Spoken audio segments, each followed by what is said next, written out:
All right, if everyone can just start sitting down, we're about to start right now. As a brief introduction, this is a really exciting session. This media entertainment is changing so much. As Alex Dunlap was showing, before it used to be very linear. Studios would go to broadcasters would go to distributors, and now that all those old business models are not going away exactly, but they're not growing as quickly. So a lot of our customers are asking, how do I more effectively monetize? How do I bring in new revenue streams?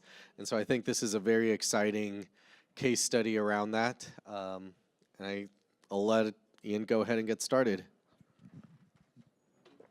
Thank you, Hector.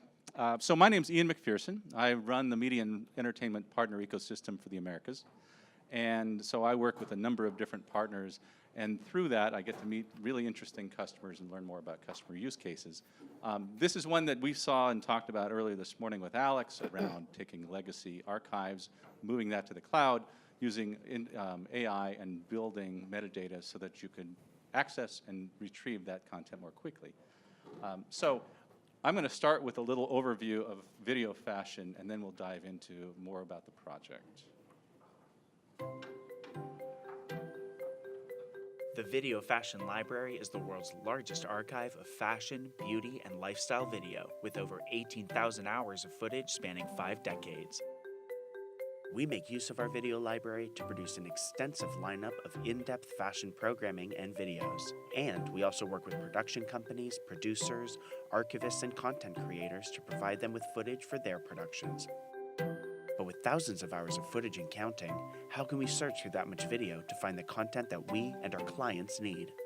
That's where our partnership with Grey Meta comes in. Grey Meta's artificial intelligence technology automatically analyzes our content, then creates in-depth metadata which makes our videos searchable on their online platform, Curio.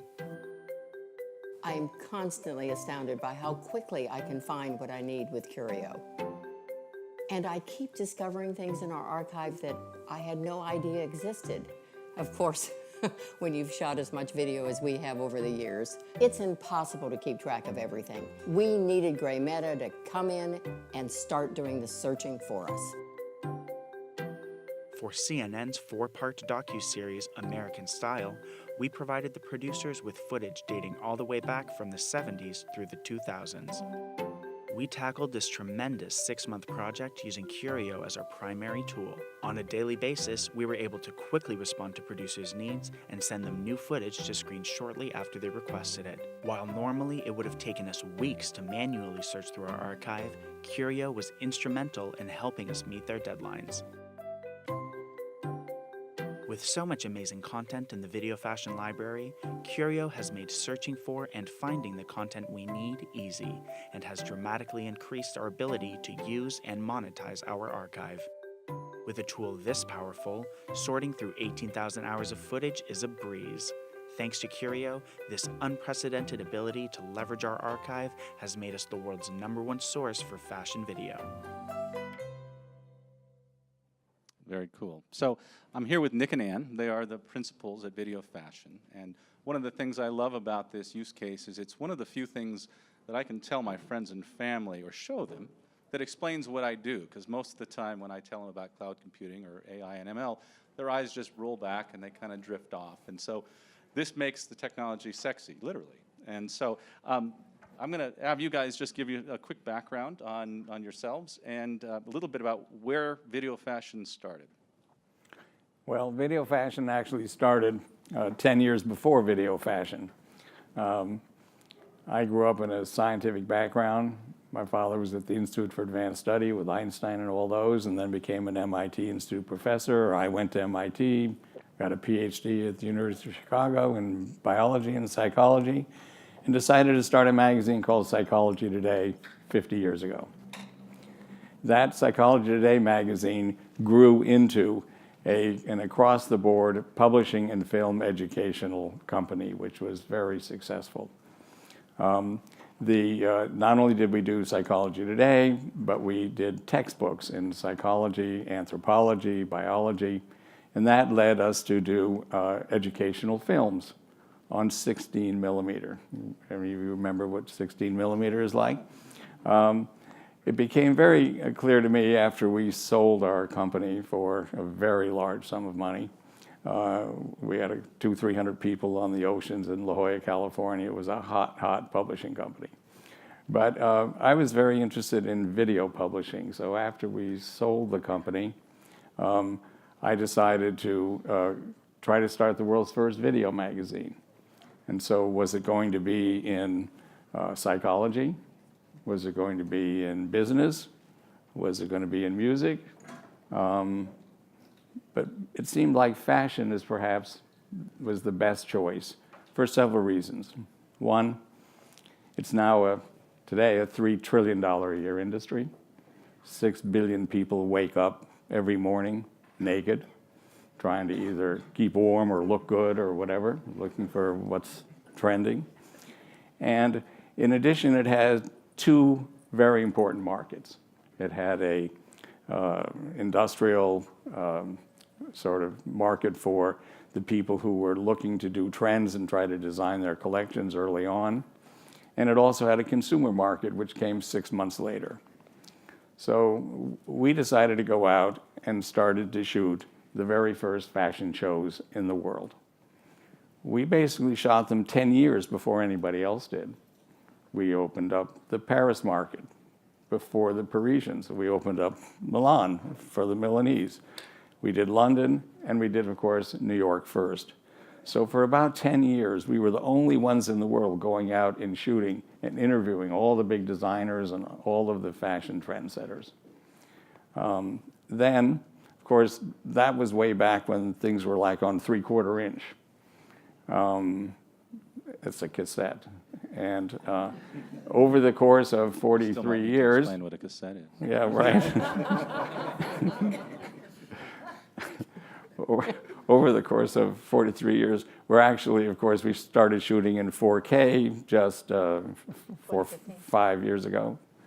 And now we're talking actually to Samsung and Sony because they've been using all our 4K content for their flat screens at consumer shows. We're negotiating for 8K for this coming New York season in September. So we've always been on the front edge of technology from the very beginning. But it became very clear that film was not where the action was, but that video was. So we became the world's first video publishers and started the world's first video magazine called Videofashion News, which is celebrating its 43rd year. One of the problems we had, though, we own the company ourselves. It's the world's largest fashion and video lifestyle library in the world. We shot 100% of everything ourselves. We're not a production company, we're a programming company. We shoot as news. We have all the rights to our programming as news and all the footage we shot. 18,000 hours of footage. But it's been all locked up, literally locked, because it's on 5 different kinds of formats in tape. It's in storage, which in a later video you'll see very quickly, because we went out there recently and started to look at the 1,000 boxes and 33,000 tapes in 5 different formats. And the library's been locked, and the library is very, very important because not only do we use it for our own programs, and we've made 3,000 programs over the years, which 5 years ago we digitized. Why did we digitize it? Because our school distribution moved from DVD to streaming. And wow, so we had 3,000 programs that are now and have been streamed for 5 years into the school and public library markets all over the world. So now we had 3,000 programs, and the next question was, well, now that it's digitized, how do we find out what's there? Our metadata was pretty bad. And so we negotiated with a company called Gray Meta for a year, and we chose them over other companies because of the people. Every single one of the now 50 people, we've met almost all of them. Some are right here. Just wonderful, smart, lovely people that understood what we were doing and we understood what they were doing. And they unlocked our library. We are now, after 43 years, a new Videofashion. And how does it get monetized? Well, when we use content from our own library to make our programs rich that we sell to television and through all the new methods of distribution around the world. That's a great value because it provides a lot of in-depth to our programming.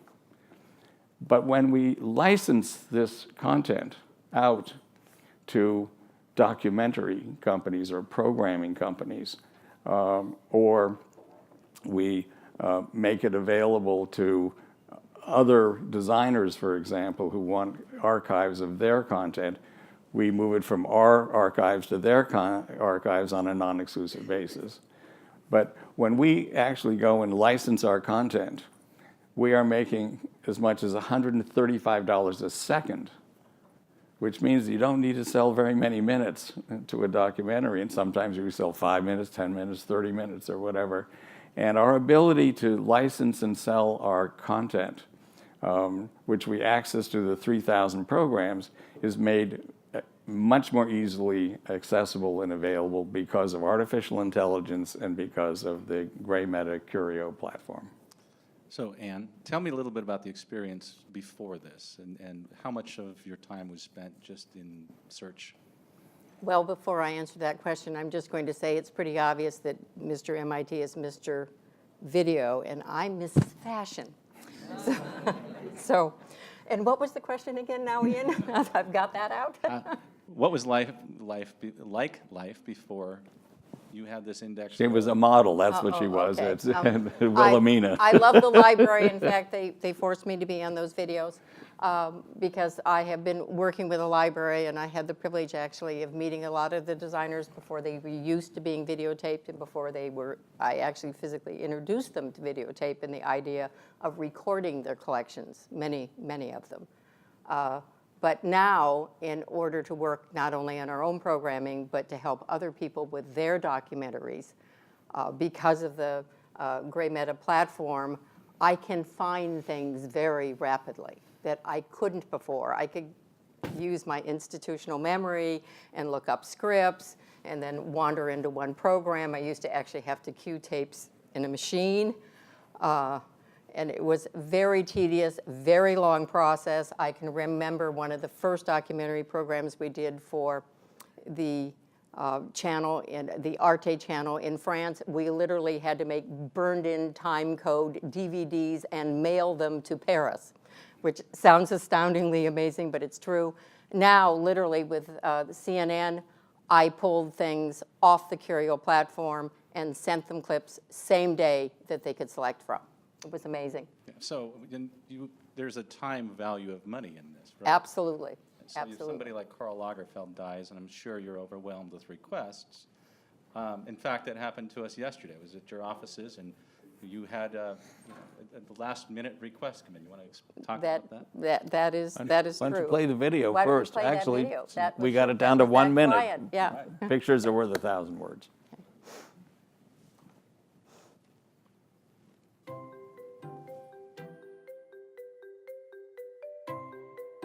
In today's content-driven world, video has become more valuable than ever.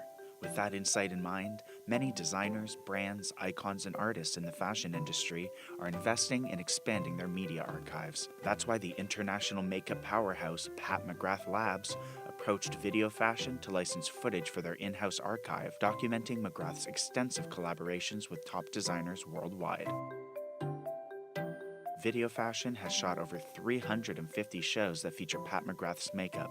Most of the raw, unedited footage is still stored on their original analog format and needs to be digitized. Our storage facility houses over 33,000 tapes sorted into 1,000 boxes. Our records of McGrath's shows were incomplete. Luckily for us, the Curio platform made filling in the blanks easy. So I'm just curious, how many out there have something that looks like that room? I'm sure you've seen them. So, when the conversation turns to monetization, a big question is everything worth monetizing? How do you make the decision on what to monetize or prioritize what you monetize? How did you guys approach that? Well, we decided to try to be smart about it. Obviously, we're not going to start on the first box and move to the last box. There's priority, obviously, the oldest footage, 3/4 inch. is in the most need of being preserved, and also because of our first 10 years of history at Videofashion, it is very valuable. Also, we are using our library and our library access to communicate now with brands such as Pat McGrath Labs, and that helps us to decide what are we going to digitize next out of that 18,000 hours by having the marketplace drive what we need to do by what is requested. And Pat McGrath has 350 shows, so we have a lot of retrieval to do and storage for that. We're also working on a Pierre Cardin documentary. Again, go out to storage, find the footage, get it digitized, get it up on the platform, and then we can work with it. That's great. So what has been your greatest learning or takeaway from this? You obviously weren't a technologist before. No, the Curio platform is really fairly easy to use, even for me. And I started on DOS, and before that I had a Selectromatic typewriter, so it's true. But you can literally type in a word. For example, I'm also working on a couple more documentaries with the intersection of fashion and hip-hop music scene. And I didn't know how to find that in our library. It's a trend that we did a little bit. Maybe we had 2 or 3 pieces, but other than finding specific designers, how do you find that street footage? How do you find that particular look or jacket? And I found that just typing in a few very simple words, I could then go and target material in hundreds of our programs that actually had examples from about 1991 all the way to present day.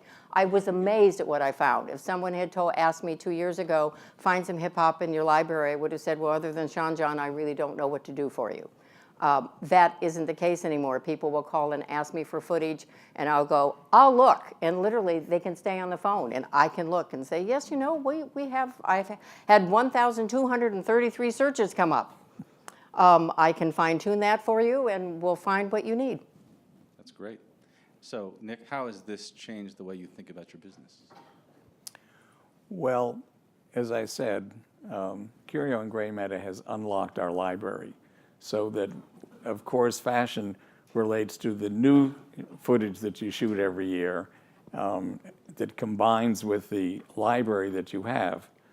But there are lots of other companies now all over the world shooting new footage. So while we're out there, and maybe we were one of the first to shoot in 4K fashion, and I will be the first to shoot in 8K in fashion, the real value of our company is to take this 43 years of a library that we own ourselves, shot ourselves, don't need any releases from a model or a designer or whatever. In that sense, we are the only library that will ever be available in the world that could be done, for example, using an e-commerce site, the way you would get something from Getty. Because you'd be able to, once we have more of the footage digitized and everything really going, and that might be 2 or 3 years from now, we will be able actually to be able to find, search, deliver, charge for, and everything all in one fell swoop. That dramatically changes what we do as a company and what the value of our company is, because content is now king. But you have to be able to find the content, and the unlocking of this library is what we're now doing. It changes completely what we are. We're a new Videofashion. And it's fun. I'm really enjoying seeing things I haven't seen in decades. I loved your comment yesterday, which was that you feel like you're uncovering lost children. Oh, I went out to storage, and literally there are 956 boxes. And since it's in storage, I don't see them every day. And I went out there, and it was kind of like going home and seeing, they are my children. Every single one of those tapes, we worked hard to gather. And every box I opened when we were looking for the Pat McGrath, there was so much Karl Lagerfeld, because he did Fendi, he did Chanel, he did Chloe. Every box I opened, I said, my goodness, there's more Karl Lagerfeld. We could do 20 documentaries on Karl Lagerfeld. So it's exciting to be able to preserve it and to monetize it and to get it up there and have it available for generations to come. It's a legacy. Actually, some of you may have seen or heard about the CNN series on American Style. They didn't have the fashion footage that they should have had.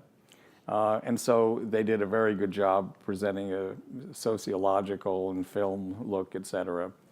We, however, are thinking in terms of doing a huge series on American fashion, building back from our library. And if you build back from the library to start with, you're not an archivist who's saying, oh, geez, we'll go on YouTube and see if we can get this piece of footage. Oh, no, they don't have the rights, and then negotiating back and forth.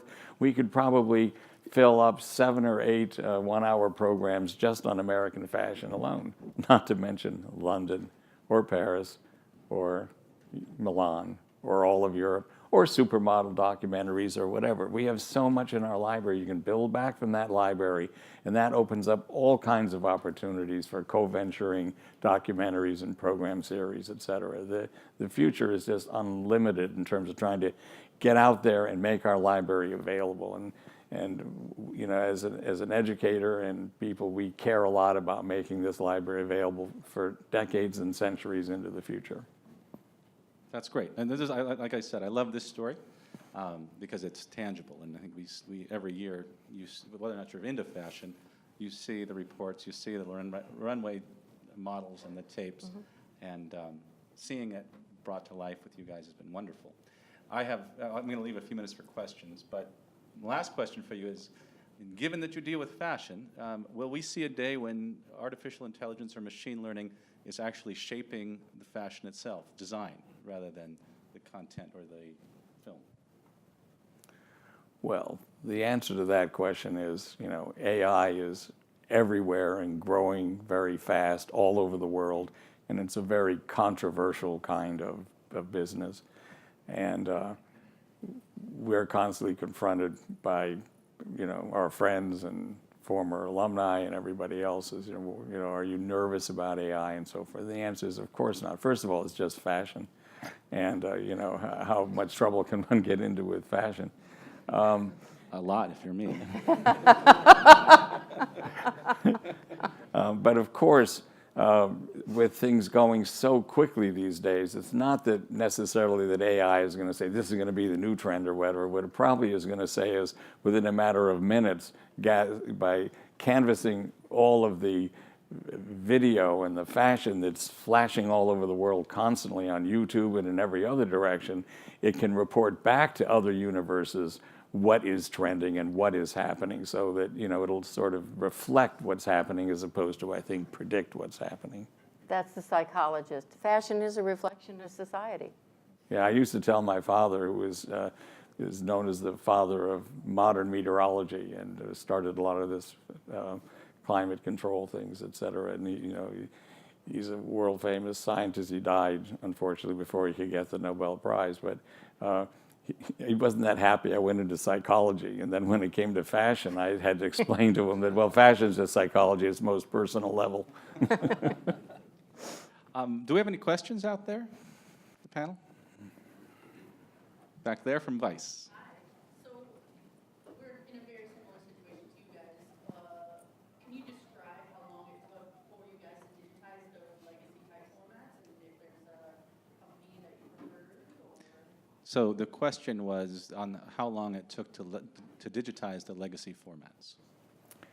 Well, most digitization occurs in real time. The big problem is to find what tape you want to go to.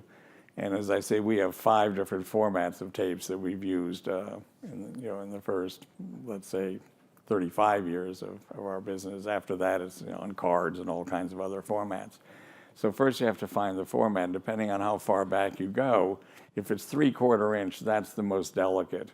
And about 1/4 of the tapes have to be actually baked for about 30, 40 minutes, sometimes overnight, before you can actually digitize them and get the content. Other more recent formats of DV-Cam and Betacam, it all varies tremendously. Sometimes we have some of that equipment in our offices because over the years we've had all these formats and did the digitization to make our programming.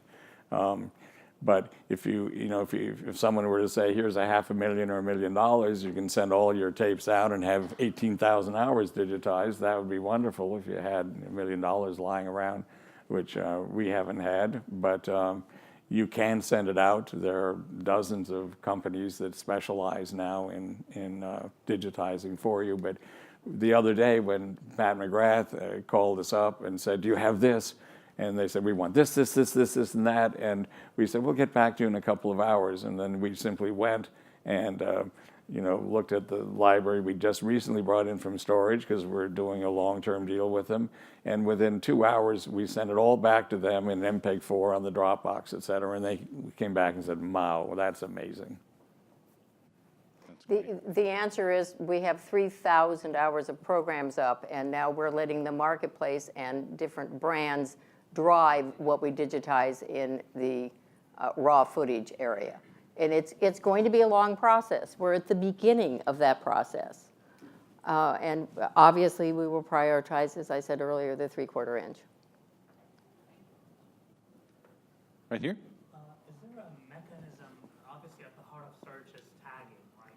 Effective tags. Is there a mechanism where that algorithm or tagging mechanism is getting smarter or self-learning, or if a new generation label pops up in 10 years that it's tagged back in content? Curio runs instances all the time, and they keep upgrading what our platform can do. So the answer to that is yes, and of course you also teach it. For example, with the facial recognition, you plug in Naomi Campbell, who's literally been on the runway for 4 decades, and it recognizes her, and it gets better and better and better at it, and then it can find more and more images. So it's constantly learning. And the more tagging and teaching you do, the better it gets at it. Got it. And Curio is doing that for They run instances, and we also interact with the platform and do lots of things ourselves, as well as we're doing different searches. One more question? Anybody? Okay, great. Well, thank you both so much for coming. We really enjoyed that.